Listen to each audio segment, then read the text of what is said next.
আছে না বহু ব্যক্তি কানে শুনতে পাই না, অদ্ভুত লীলা ভগবানের। যেজন কানে শুনতে পাই না ভগবান ক্ষমতা দেয়নি, শ্রুতিমূলের ক্ষমতা, তারা দাঁড়িয়ে দাঁড়িয়ে ভাবে কত মানুষ কীর্তন শুনছে, ভগবানের নাম শুনে আনন্দ করছে, ভগবান আমাকে মানুষ করলো কিন্তু তার নাম শোনার মতো আমাকে সামর্থ্য দিল না। পর জন্মে যদি মানুষ হতে পারি যেন হরিনাম শ্রুতিমূলে শুনতে পাই, প্রভু এইটুকু কৃপা করো। আর যারা শুনতে পায় তারা বলছে শুনে কি হবে।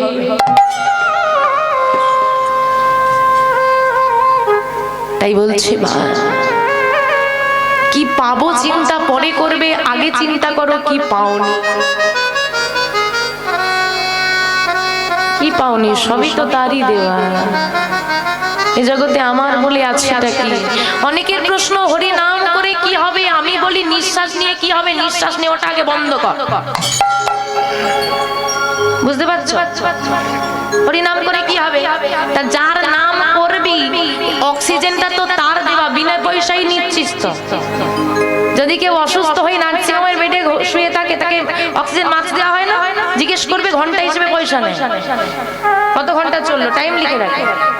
তা সারা জীবন বিনা পয়সায় অক্সিজেন নিলে বিল দেবে না? ভেবেছো এটা কে দেয়? এই যে আজকে এখানে ইলেকট্রিকের আলোগুলো জ্বলছে, পারমিশন করাতে হয়েছে, ট্যাক্স দিতে হয়েছে, বিনা পয়সায় দিয়েছে। বাড়িতে সবার ইলেকট্রিক আছে, সরকারকে ট্যাক্স দিতে হয়।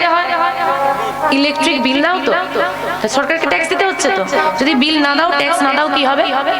লাইনটা কেটে দেবে। এখানে এত বাল্ব চলছে, দেখো কত কত, তুমি গুনে দেখো, গুনে শেষ করতে পারবে।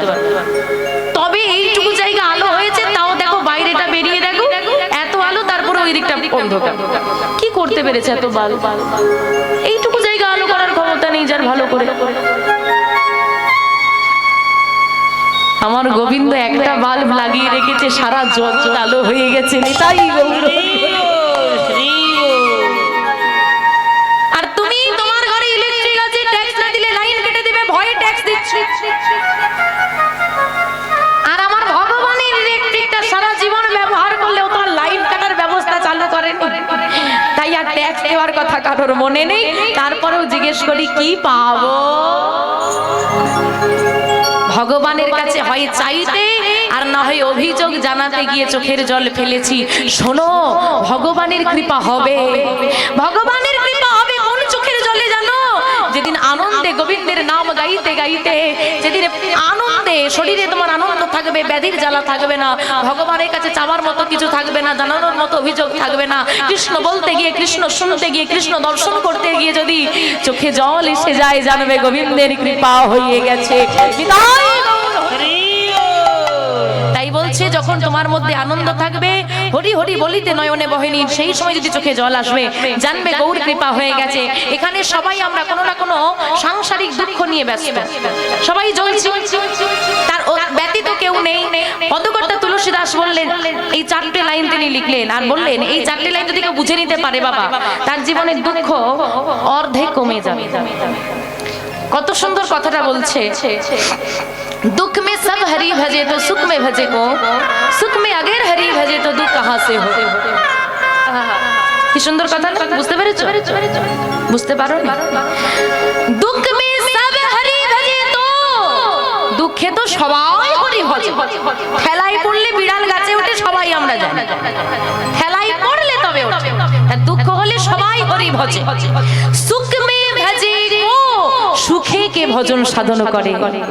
সুখ মে আগার হরি ভজে তো, সুখে যদি কেউ একবার হরি ভজন সাধন করে, দুঃখ কাহা সে হো, দুঃখ আসবে কোথা? তাই গৌর হরি হরি হরি।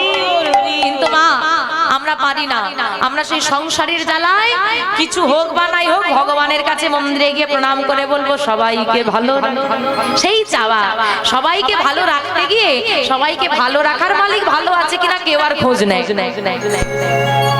তাই বলছে শোনো, যেদিন আমার নিতাই চাঁদের কৃপা হবে, সেদিন আমাদের এই মোহ মায়া সংসার বাসনা দূরীভূত হয়ে যাবে। আর দূরীভূত হয়ে গেলে আমরা হা গৌর বলে কাঁদতে পারবো। তাই মহাজন বলছে কি জানো, আর কবে, আর কবে নিতাই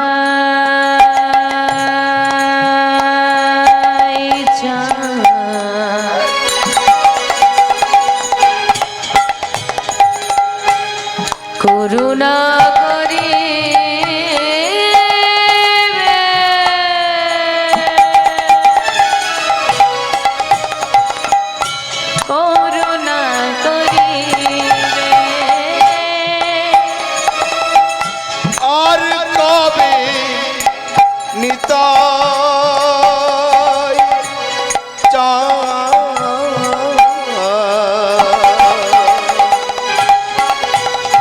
আমার করুণা করিবে করুণা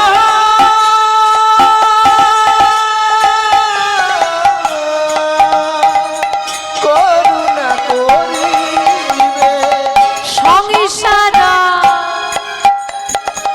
বাসনা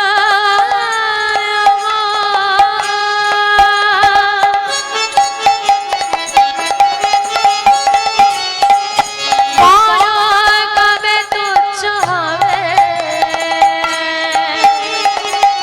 সংসার বাসনায় আমার কবে তুচ্ছ হবে সংসার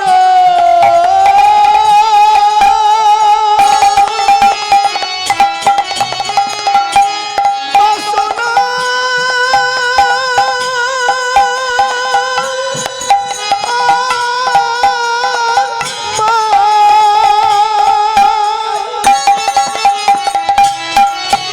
বলো কবে তুচ্ছ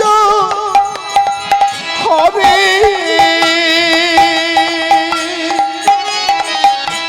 সংসার বাসনা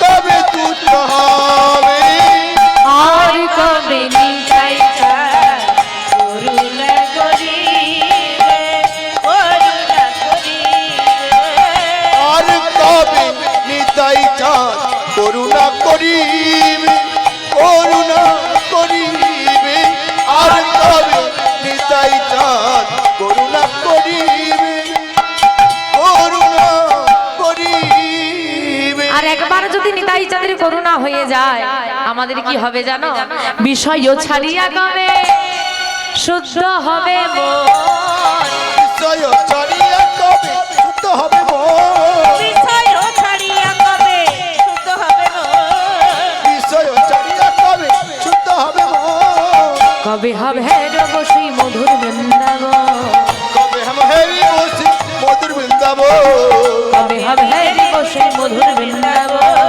কবে हम হেরি বসে মধুর বৃন্দাবন রূপ রঘুনাথ পদে রহু মোরা খুতি রঘুনাথ পদে রহু মোরা খুতি রূপ রঘুনাথ পদে রহু মোরা খুতি রঘুনাথ পদে রহু মোরা খুতি কবে হাম বুঝিব সেই যোগালা পিড়িতে কবে हम বুঝো বসে যুগল পীড়িত আর কবে হাম বুঝিব সেই যোগালা পিড়িতে কবে हम হেরি বসে যুগল পীড়িত বলি সেদিন আমার কবে হবে সেদিন আমার কবে হবে সেদিন আমার কবে হবে সেদিন আমার কবে হবে যুগলে চরণে হিয়াই ধরব সেদিন আমার কবে হবে তোর চরণে হিয়াই ধরবো সেদিন আমার কবে হবে যুগলে চরণে হিয়াই ধরব সেদিন আমার কবে হবে তোর চরণে তাই হরি হরি হরি বল। হিয়াই ধরবো সেদিন আমার কবে হবে তোর চরণে হিয়াই ধরবো সেদিন আমার কবে হবে সেদিন আমার কবে হবে সেদিন আমার কবে হবে সেদিন আমার কবে হবে বিষয় ছাড়িয়া কবে শুদ্ধ হবে মন কবে হাম হেরব সেই মধুর বৃন্দাবন আমাইরা বলছে অনেকেই তো বৃন্দাবনে যায় যায় না তা বৃন্দাবনে গেল ঘুরেও এলো বৃন্দাবনে গেলেই কি সবাই ভক্ত হয়ে যায় মা আগে বলো তো কত মানুষ তো বৃন্দাবনে গেল সবাই ভক্ত হয়েছে সবাইকে সেই যুগল পিড়িতি বুঝতে পেরেছে সবার চোখে কি জল এসেছে তাই আগে বলছে কি আগে বৃন্দাবন বিষয় ছাড়িয়া কবে শুদ্ধ হবে মন তবে হবে হেরব সেই মধুর বৃন্দাবন আচ্ছা বৃন্দাবনে কারা কারা গিয়েছে একটু হাত তোলো দেখি আর বাকিরা যাওনি মা বৃন্দাবন যাওয়া হয় এই যে তত্ত্বটা বুঝলো না সবার তো হাত তোলা উচিত ছিল বৃন্দাবনটা কোথায় এই তো শ্রীধাম বৃন্দাবন যেখানে হয় হরি নাম সংকীর্তন সেই তো মধুময় বৃন্দাবন যেখানে হয় ভক্ত সমাগম সেই তো আমার বৃন্দাবন এইটা বোঝাতে চাইছে মহাজন বৃন্দাবনে যেতে হবে না যদি তোমার মধ্যে হিংসা অহংকার পরিত্যাগ করতে পারো তাহলে তাহলে ঘরে বসে তুলসী তলায় বসে নাম গাইলে বৃন্দাবনের ফল প্রাপ্ত হয়ে যাবে। আর মনের মধ্যে অহংকার হিংসা নিয়ে বৃন্দাবনে গিয়ে শ্রীমতী রাধারানীর দর্শন করে এলেও তার ভক্ত হওয়া হবে না, আর কৃপা হবে না। এটা কেন হবে? এটা একমাত্র কলিযুগেই সম্ভব। কারণ সেই বৃন্দাবন চন্দ্র শ্রীকৃষ্ণ প্রেমময় শ্রীমতী রাধারানীর সঙ্গে মিলেমিশে গিয়ে একাকার হয়ে গৌর হয়ে এই নদিয়ার মাটিতে এসে কলির জীবের দাঁড়িয়ে দাঁড়িয়ে অযাচিত ভাবে নামের প্রচার করেছে। আর বলেছে কলিযুগে হরি নামই বা কেবলম, এই নামে যদি কেউ করতালি দিয়ে ঘরে বসেও গাইতে পারে তাহলে তাকে ভব নদী পারাপারের আর কোনো চিন্তা করতে হবে না।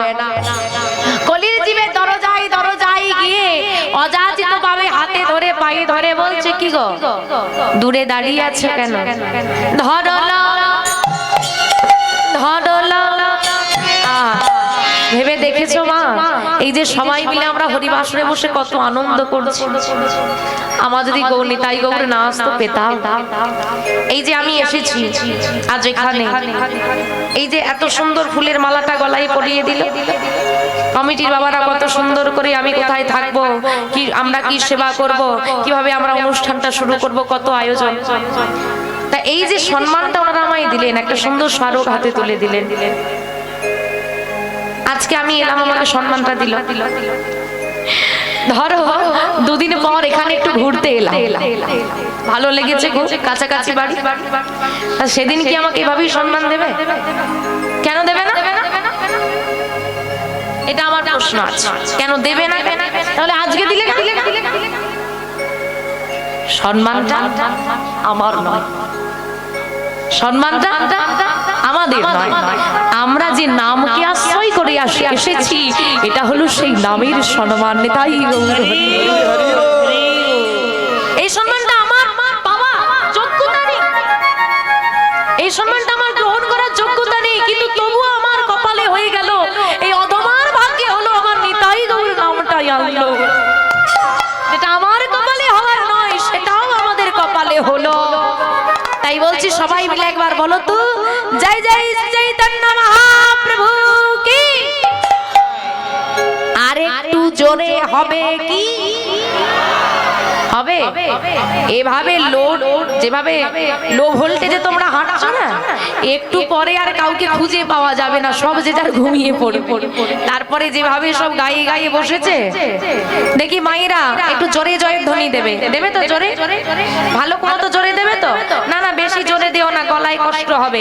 ওই যে টেম্পারে বাড়িতে বাবার সঙ্গে ঝগড়া করো, ওইটুকু টেম্পার থাকলেই হবে, ওর থেকে বেশি লাগবে, ওইটুকু হবে তো? বাস। জয় জয় চৈতন্য মহাপ্রভু কি, জয় জয় চৈতন্য মহাপ্রভু কি, নিতাই চাঁদ কি, নবদ্বীপ ধাম কি। আরে বলি, নবদ্বীপে যখন এলে দূরে দাঁড়িয়ে থাকলে হবে, কাছে এসো, কাছে এসো। আর কাছে টেনে বলছে কি জানো? ধরলা, আরে ধরলা, ধরলা, ধরলা, ধরলা। কি গো বুঝতে পারছো না? ধরলাও মানে কি? ধরে নাও। তা তোমাকে যদি আমি বলি ও মা ধরে নাও, তুমি কেমন করে ধরবে? শুনে হাতটা বাড়াতে হবে। তা আজকে নদিয়ার চাঁদ গৌর সুন্দর দাদা নিতাইকে সঙ্গে নিয়ে আমাদের দরজায় দরজায় বিলিয়ে দিতে এসেছে। তা হাতটা পেতে দেখো না কি দেয়, দেখি কারা কারা নেবে, হাত তোলো দেখি। নিতাই চাঁদ কিছু একটা দেবে, কারা কারা নেবে হাত তোলো। বলবো না কি দেবে, তোমাদের নেবে না তোমরা? এক্ষুনি যদি কেউ আরম্ভ করে, তোমরা নয়, ওই যারা হাত তোলেনি, দেখবে বাবা দেবে না সে, তবু কি বল দাদা ওইখানে গিয়ে হাত মারবে, নিজের শরীরের ক্ষতি হবে তবু করতালি দেবে জোরে জোরে। আর যেখানে করতালি দিলে আমার কৃপা হবে মহাপ্রভু, সেখানে আর হাত বের করে না। চলো সবাই মিলে হাতগুলো বড় বড় করে ধরলা রে কিশোরীর প্রেম। তা কি পাবে তোমরা হাত তুললে? কিশোরীর প্রেম পাবে। আমার নিতাই ডাকে আয়, ধরলো কিশোরীর প্রেম, নিতাই হরি বল হরি বল। ধরলো কিশোরীর প্রেম, নিতাই ডাকে আয়। তোমরা ধরলো কিশোরীর প্রেম, নিতাই ডাকে আয়। আমার নিতাই ডাকে আয়, আয় মন গৌর ডাকে আয়, হরি হরি বল।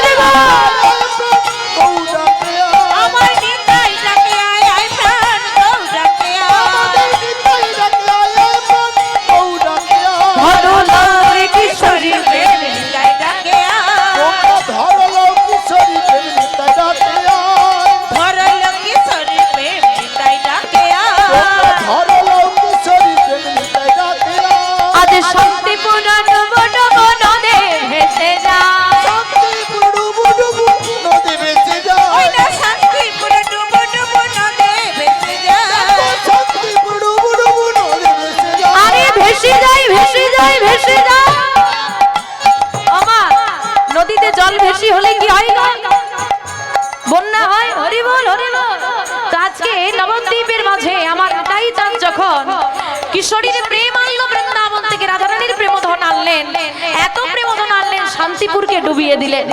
তাই সবাই বলছে ওরে পাগলা নিতাই আর আনিস নে বা, সবাই যে আমরা ভেসে যাই। সেদিন আমার নিতাই চাঁদ কি বলেছিল জানো? শোনো, আজ শান্তিপুরের মাটিতে দাঁড়িয়ে যে প্রেম আমরা বিলিয়ে দিচ্ছি তা তো কেউ নিচ্ছে না, তাই কম পড়েছে, বেশি হয়ে গেছে। একদিন আসবে পৃথিবীতে যতই আছে নগর আদি গ্রাম সর্বত্র প্রচার হবে মধুর হরিনাম। যখন বিদেশের মাটি থেকে মানুষ এসে আমাদের সনাতন ধর্মের প্রেমধন নিয়ে টানাটানি করবে, বলি তখন কি কম পড়বে না? তাই যাতে পরবর্তীকালে কি কম না পড়ে তাই বেশি করে এনে রাখতে হবে।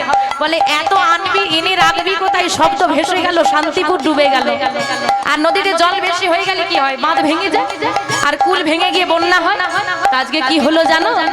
জাত ভেদা ভেদ যা ছিল সব কুল ভেঙে গেল। আর ভেঙে গিয়ে কি হলো? আজ কুল ভাঙিয়া, আজ কুল ভাঙিয়া, আজ কুল ভাঙিয়া ঢেউ উঠিয়া লাগলো গোড়ার গায়ে। হরি হরি হরি লাগলো গোড়ার গায়ে। আবার কুল ভাঙিয়া ঢেউ উঠিল লাগলো গোড়ার গায়ে। কুল ভাঙিয়া ঢেউ উঠিয়া লাগলো গোড়ার গায়ে। ধরলো কিশোরী প্রেম নিতাই ডাকে আয়। ধরলো কিশোরী প্রেম নিতাই ডাকে আয়। ধরলো কিশোরী প্রেম নিতাই ডাকে আয়। আমার নিতাই ডাকে আয় আয় প্রাণ গৌর ডাকে আয়। উলু ধনি উলু ধনি। বউ ডাকে আয়। আমার নিতাই ডাকে আয় আয় প্রাণ ডাকে আয়। নিতাই ডাকে আয়, আমার বউ ডাকে আয়। ধরলো কিশোরী প্রেম নিতাই গৌর কৃষ্ণ নাথ প্রেমানন্দে হরি হরি বল। কিশোরী প্রেম নিতাই ডাকে আয়। ধরলো কিশোরী প্রেম নিতাই ডাকে আয়। এই পশ্চিম বাংলার মাটি মুর্শিদাবাদ জেলা কাঁদি শহর। আর এই মুর্শিদাবাদ জেলার কান্দি শহরের জমিদার হলেন গঙ্গা গোবিন্দ সিংহ। গঙ্গা গোবিন্দ সিংহ এবং রাধা গোবিন্দ সিংহ ছিলেন দুই ভাই। রাধা গোবিন্দ সিংহের সন্তানাদি না থাকায় গঙ্গা গোবিন্দ সিংহের একমাত্র পুত্র সন্তান প্রাণকৃষ্ণ সিংহ জমিদারি গ্রহণ করে। ওই প্রাণকৃষ্ণ সিংহের পরবর্তীকালে একটি পুত্র সন্তান ধরাধামে এলো, যার নাম হলো কৃষ্ণচন্দ্র সিংহ, যাকে আদর করে আমরা লালা বলে ডাকি। ওই দাদু আদর করে লালা বলে ডাকি। পরবর্তীকালে বৈষ্ণব শাস্ত্রীয় জগতে তিনি লালাবাবু নামেই পরিচিতি লাভ করে। আপনাদেরকে এটা হয়তো বোঝাতে হবে না, যদি কেউ একটু ধনী পরিবারের, বর্তমানে দাঁড়িয়ে আমরা প্রায় সবাই আর্থিক অবস্থা কারো খুব খারাপ নেই এমন পরিস্থিতি, কিন্তু তৎকালীন সময়ে তো সবার আর্থিক অবস্থা ভালো ছিল না। সেই সময় দাঁড়িয়ে ধনী পরিবারের পুত্র হওয়ার কারণে জমিদার তো, তা বুঝতেই পারছেন বাবা, যারা একটু ধনী পরিবারের হয় তাদের সন্তানাদি খুব আরাম আয়ুষে মানুষ, তাদের কোনো অভাব থাকে না। তো লালাবাবু সারা জীবনে কখনো কোনো অভাব দেখেন, যা চাইতেন তাই। আর একমাত্র পুত্র সন্তান মানে একটু জানেন মায়েরা, হ্যাঁ একমাত্র সন্তান হলে একটু বেশি আদরের হয়। আগেকার আমার বাবারা ছিল 5 ভাই, 10 ভাই পর্যন্ত ছিল, তো মিলেমিশে ভাগাভাগি করে থাকা ব্যাপারটা অভাব অবটন বুঝতো। এখন তো একটা দুটো যা চাইবে তাই দিতে হবে, আর তার পরিণতি আমরা দেখতে পাচ্ছি। কারোর মধ্যে ধৈর্য নাই, এক্ষুনি চাই তো এক্ষুনি চাই, যদি এক্ষুনি দিতে না পারো কান্নাকাটি অশান্তি, দরকার পড়লে সুইসাইড পর্যন্ত হচ্ছে। সামান্য বিষয়, ধৈর্য নাই। তো লালাবাবু তৎকালীন সময় দাঁড়িয়ে আদরে মানুষ, যা চায় তাই সে পায়, কারণ সে জমিদার পরিবারের একমাত্র পুত্র। লালাবাবুর যেমন অবস্থা, লালাবাবুর পিতারও তাই, কারণ তিনি তো 2 জমিদারের এক ছেলে। গঙ্গা গোবিন্দ সিংহ, রাধা গোবিন্দ সিংহ 2 ভাইয়ের একটাই পুত্র গঙ্গা গোবিন্দ সিংহ, তিনি আবার আরো আদরে মানুষ হয়ে তিনি জমিদার হয়ে গেছে পরবর্তীকালে। এখন তার পুত্র লালাবাবু অর্থাৎ কৃষ্ণচন্দ্র সিংহ, সেও বড় আদরে মানুষ। আর এত মিষ্টি স্বভাবে লালাবাবু, সবাই তাকে ভালোবাসে, প্রহরী থেকে দাসী সবাই। দেখতে দেখতে লালাবাবুর 12টা বছর হয়ে গেছে। 12 বছরের লালাবাবু আজকে প্রভাতকালে প্রতিদিনের মতো জমিদারি বাড়ির বারান্দায় খেলা করছেন। আর খেলা করতে করতে এই প্রভাতকালে হঠাৎ জমিদারি বাড়ির দরজা থেকে একটা চিৎকার ভেসে এলো।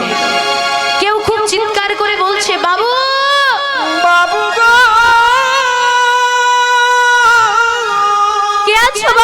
বলছো? বাবু গো আমায় কিছু ভিক্ষা দাও, বাবু গো। যেই না চিৎকারটা লালা বাবুর শ্রুতি বলে পৌঁছে গেল, খেলা ফেলে দিয়ে ছুটে গেলেন তিনি সদর দরজায়। দরজার সামনে দাঁড়িয়ে দেখলেন ললাটে চন্দন, গলায় তুলসীর মালা, কাঁধে ভিক্ষার ঝুলি, গায়ে নামা বলি, করজোড়ে একজন দাঁড়িয়ে আছে। লালাবাবু সামনে গিয়ে জিজ্ঞেস করলেন, কে তুমি? আমাদের বাড়িতে তুমি কেন এসেছো? কি চাই তোমার? কেন ডাকছো তুমি? বাবু, আমি একজন কন্যাদায়গ্রস্ত ব্রাহ্মণ, কৃপা করে আমায় কিছু সাহায্য করো। ও, তুমি আমাদের বাড়িতে সাহায্য চাইতে এসেছো? দাঁড়াও, আমি তোমাকে সাহায্য দেব। প্রহরী, ও প্রহরী, প্রহরী, বলুন ছোট বাবু, যাও এই ব্রাহ্মণকে তুমি এখনই 1000 টাকা দান করে দাও। যে আগে প্রহরী ছুটে গেছে, দান করতে হবে, ছোট বাবুর আদেশ বলে কথা। এখন আপনাদেরকে বুঝতে হবে, মা ওই কন্যাদায়গ্রস্ত ব্রাহ্মণ, কন্যাদায়গ্রস্ত মানে মেয়ের বিয়ে দেবে। আজ থেকে যদি 10 বছর আগেও একটু ঘুরে দেখা যায়, এটা কিন্তু ছিল বাবা। ওই মেয়ের বিয়ে দিতে হলে কম বেশি আসতেন, কিছু কিছু কিছু কিছু, খুব বেশি দেখা যেত না, কিন্তু দেখা যেত, এখন আর দেখা যায়। তো 1000 টাকা দান করেছেন। ঘটনাটা আজকে নয়, 2025 সালের নয়, আজ থেকে 250 বছর পূর্বে একটা 12 বছরের ছেলে 1000 টাকা দান করলো, মানে কথাটাকে খুব সাধারণ। আজ থেকে 20 বছর আগের ঘটনা যদি দেখা যায়, ওই 50 টাকা 100 টাকায় আমার বাবারা কাজ করেছে। 20 বছর 50 বছর আগে, তাহলে 250 বছর আগে 1000 টাকা দান করছে গো। 250 বছর পূর্বে তৎকালীন সময় লালাবাবুর পারিবারিক আয় ছিল বছরে আনুমানিক 52,36,000 টাকা। 250 বছর আগে এই পরিমাণ অর্থের মালিক ছিলেন তিনি। তার বছরেই আয়টা হতো। 2025 সালে দাঁড়িয়ে মনে হয় এখানে বেশিরভাগেরই নেই। 52 লক্ষ টাকা হয় বছরে। তাহলে তৎকালীন সময়ের ঘটনা, তাহলে তাদের কাছে 1000 টাকা কোনো ব্যাপার না।